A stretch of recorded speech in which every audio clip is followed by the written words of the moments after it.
love it. Hey there, I'm glad you're here at Seaver Shoots, back with another video. Before we get into the item that we are talking about today, something I have been waiting 335 days for, but who's counting? I want to talk to you about Dangerous But Good, my apparel brand of choice. I love Dangerous But Good because not only do their clothes fit fantastic and feel really comfortable, they're made out of really soft materials.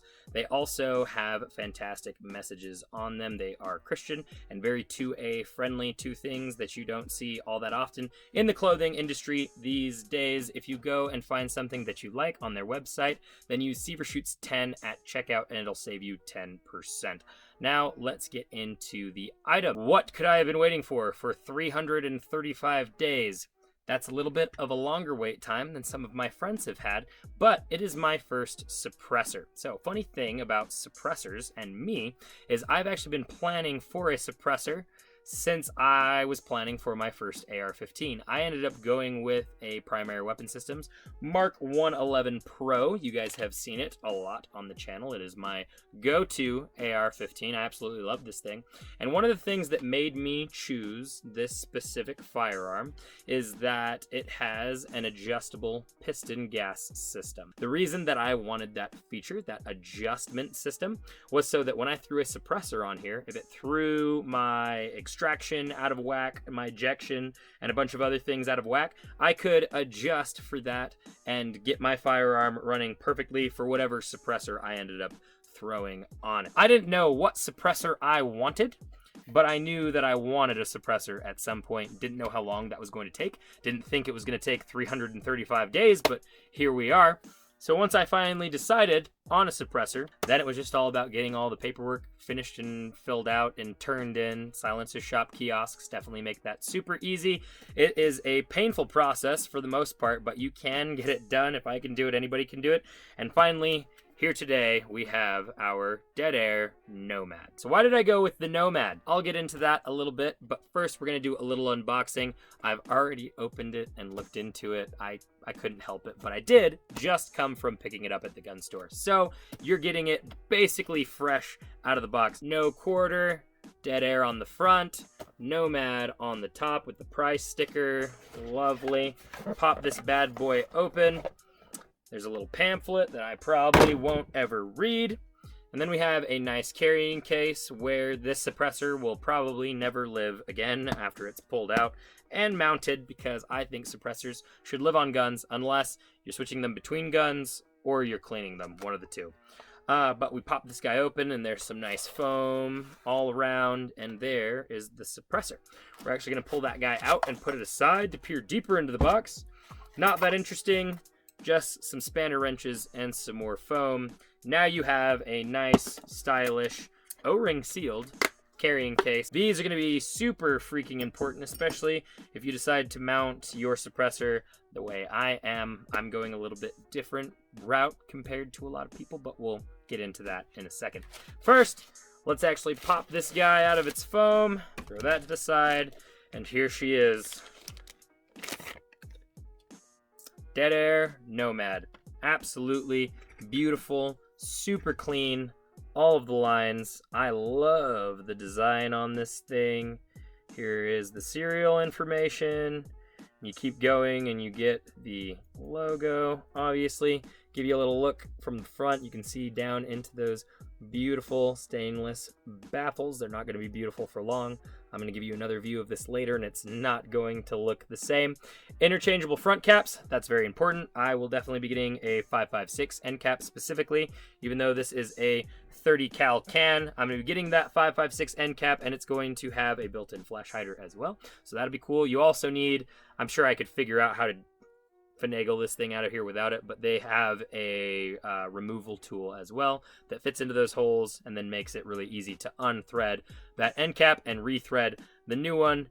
Heading to the back here, we have our 5/8 by 24 mount, so I could take this and direct thread it to my 300 Blackout. I have done that with my buddy Morgan at Arrowhead Gun Co.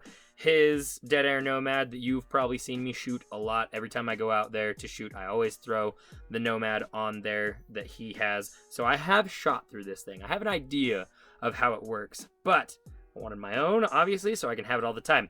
We are going to pop this guy out because we have a mounting solution of our own that we want to use. You can see into that first sacrificial blast chamber that is indicated by that first weld line right along here. So big sacrificial chamber, and I'll talk about that in a second because that's important. We are actually turning that into a semi-baffle with the mounting solution that we chose. It has that industry standard 1.375 by 24 back here, so you can get whatever mounting system you want in here. I could have gone with Dead Air Chemo. I could fit a cherry bomb system in here from Q. There's a whole bunch of others out there. Obviously, I don't know all of them, but what we have is the Xeno mount. And obviously on the firearm, we have the Xeno brake. So the reason that I decided to go with that mounting solution specifically is because it's a little bit quicker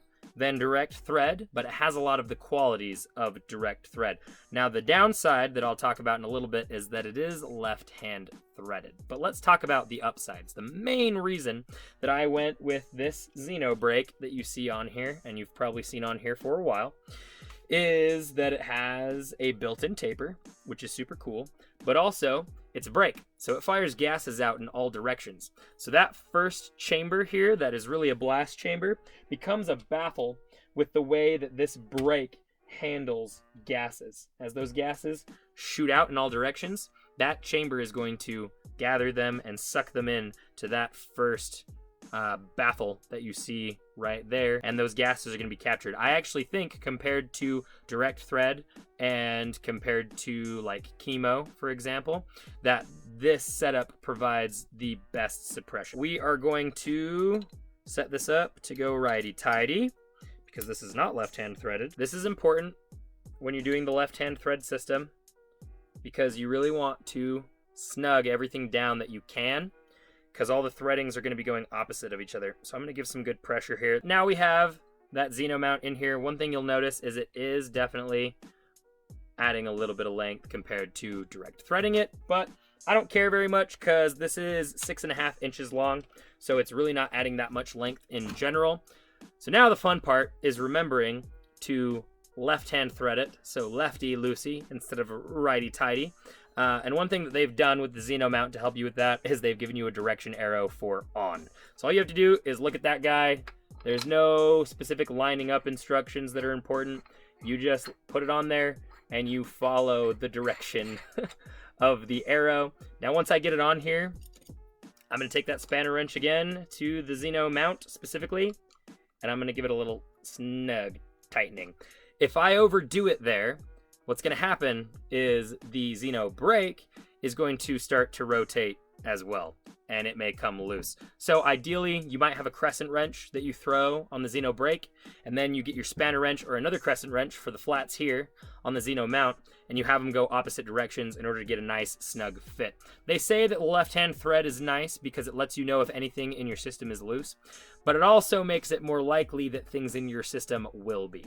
So I would like it if Dead Air would take their Xeno system and make it all right-hand threaded. That way, when you tighten the suppressor, you tighten this, and you tighten the brake, it all tightens together, whereas right now, it's all kind of fighting with each other. If you think about it, the threads are opposite every other thread. So right-hand thread, left-hand thread, right-hand thread. In my opinion, that gives some opportunity for disaster to happen. Two things. The first one, I've already been shooting with this mounting system with Arrowhead Gunco's Nomad, and I haven't had any issues with it so far, even having to pull it all apart and put it all back together each time. No issues. And the second thing is that Dead Air has a really good warranty system. They've put that serial number nice and close to the base of the blast baffle. If a strike happens, it's going to happen down towards this end, and you'll be able to send it in. They'll fix it up for you, and they'll send it back out. You won't have to go through wait periods and worry about that. But looking at it all together, it's not a bad little package. I would love actually to throw on a Law Tactical folder, probably will eventually, just so it can make it a little bit more travel size. Then I'll definitely throw it on my 7.5-inch 300 blackout, and that will make it a pretty gnarly little quiet setup. But I really like the length. I don't feel like it's too long. This is a 12-inch barrel from Primary Weapon Systems, so the overall length on this thing is going to be close to 18, 19 inches, somewhere in there from here down to the end, and that is not bad. Obviously, you guys have heard how the Dead Air Nomad sounds on this and even on my 300 blackout, but we're actually going to go out to the range and shoot it on this guy specifically, so you can hear what an unshot Nomad sounds like right out of the box with its first shots. Again, I'm gonna give you one more look down the throat so you can see those nice clean baffles, because I can almost guarantee you they're never gonna be that clean again, and I'll give you another view after we get back from the range. First shots through my brand spanking new Dead Air Nomad. Haven't sent anything through this suppressor yet, so you're gonna get to hear what it sounds like right out of the box. Obviously, 223, not going to be crazy quiet, but gonna be way more tolerable than the nasty break that I have on the end of this thing as my attachment device. Shooting at a target that's about 100 yards away, I'm going to purposely miss a couple so that you can hear it with and without the steel ringing. Let's see how it sounds.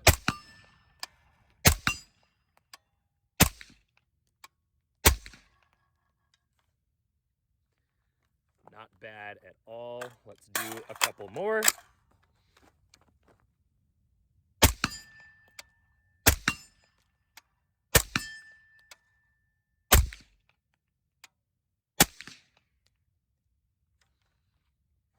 That signature is cut down so much. Absolutely loving this can so far. Are we getting the smoke right there? Beautiful. Not crazy hot after, what was that, 9 shots? Definitely wouldn't want to leave an ungloved hand on there for too long.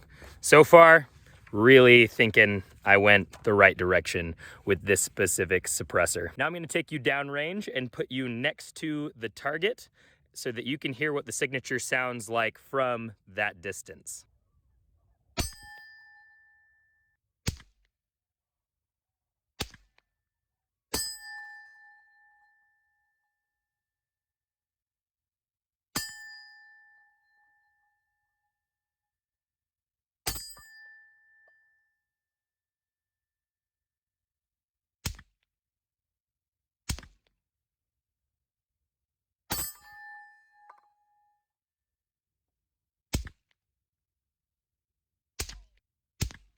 Just warming up in the car for a second real quick. It's a balmy 22 degrees out here in the beautiful Utah mountains. But I wanted to talk about how good this suppressor is at suppressing the signature of this short 12-inch barrel. In that 100-yard suppression test there, you could definitely still hear a pop and a hiss from the firearm at that 100-yard distance, but it wasn't nearly as abrasive and pointed as it would be without the suppressor. Look at that.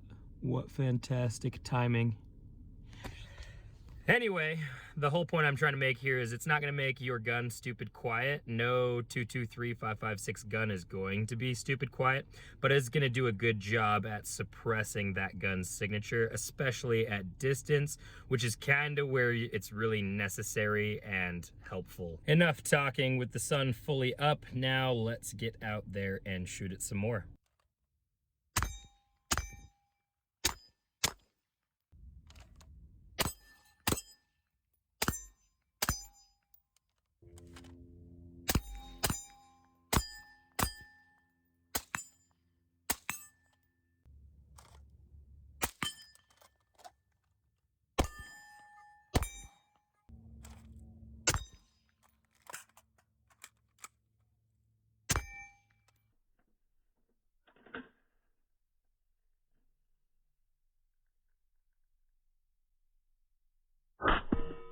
So I picked this suppressor up on a Tuesday, the day before my birthday. Happy birthday to me. I shot it immediately that following Saturday for the first time. That's where that first shots video came from.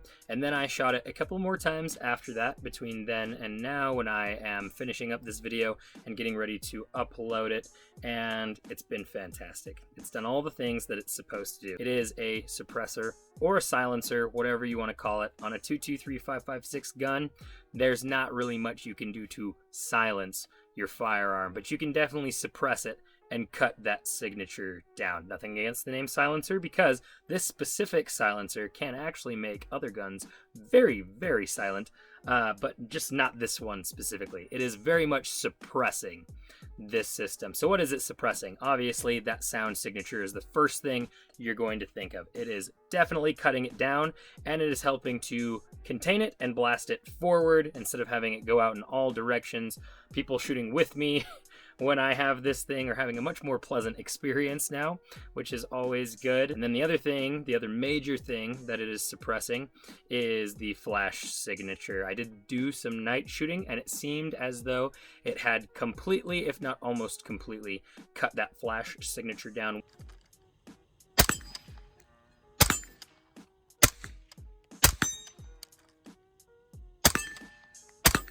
Other things to note, I mentioned this a little bit out on the range.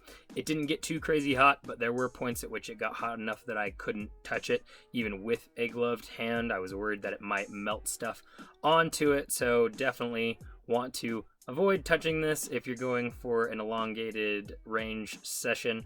I'm going to start looking into covers to go on it. We'll probably match it with a gray, just like this, from Burn Proof Gear. They also make suppressor covers, so I'm going to be looking into them first, but I'll be shopping around and I'll take suggestions, so go ahead and leave those down in the comments section. One more thing I wanted to check in on was how dirty did we get this thing. So in the first part of the video, showed you a nice look down the throat, and actually we'll go ahead and pop this guy off of the mount so I can give you another look down the throat. I would say that between the first part of the video and now, I've probably put somewhere between 200 and 300 rounds through this thing. So not a humongous volume of fire, but definitely enough to get some dirt in there. So I have a feeling those nice shiny baffles aren't quite so nice and shiny anymore, but we will see. And there it is, completely black all the way around. No more silver, and this will really show you by showing you that first baffle. Definitely a bit of carbon buildup and dirt on there. Like I said, probably not going to clean this thing anytime soon. I'm going to give it a good amount of life before I get in there, and that will mostly just be to knock off any major chunks that I can see. Now we're going to thread this bad boy back on here, and odds are good you're not going to see it come off of this gun again unless I am shooting it on my 300 blackout, which is not going to happen very often because ammo is so hard to find. My final thoughts here at the end: I love this and I would highly recommend it. I think it does all the things it's supposed to do, and it does them fantastically. If you want to go with another mounting solution, I wouldn't blame you on that. Everybody's different, but I feel like I got good accuracy and repeatability out of this setup, and it hasn't been too much of a hassle to deal with. Once the suppressor is on here and everything's tight, I don't have to worry about anything bad going on with the system. But if you are into a more quick attach setup, then go ahead and throw whatever muzzle device on and whatever quick attach on that you want, and this thing will serve you fantastically. Guys, if you like this video, I would appreciate it if you would like and subscribe. If you're interested in some more exclusive content, go ahead and head over to my Patreon. I will link it down in the description. Would really appreciate your support there so I can keep bringing you quality content. And as always, I will catch you later. Hit.